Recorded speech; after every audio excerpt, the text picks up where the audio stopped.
Welcome to my channel mga kabaryo. Shoutout nga pala yan sa pinsan ko sa Japan, kay Kuya Jap, may-ari ng farm nito. Ngayong araw ay magpuputol tayo ng ngipin.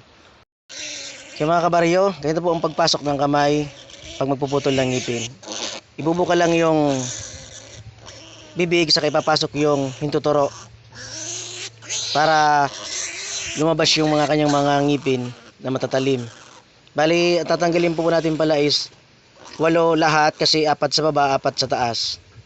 Mabilis lang po ito mga kabaryo, sa una lang talaga po mahirap, pero pag nasanay na kayo magtanggal, madali na lang to.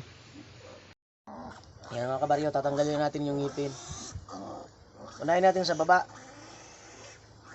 Huwag natin sasahirin yung pagputol ng ngipin. Ito lang yung matalim.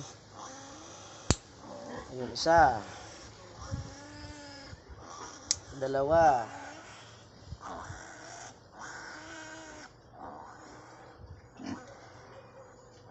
Tatlo. 4. 5. 6.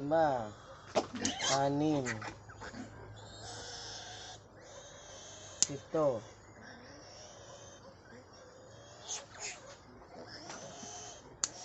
8. Ganun lang kadali mga kabaryo. Okay guys, tapos na tayo magputol ng ngipin ngayon. Papadidiin na natin ating mga biik. Okay, so bali 15 sila pinanganak pero 13 lang yung nabuhay.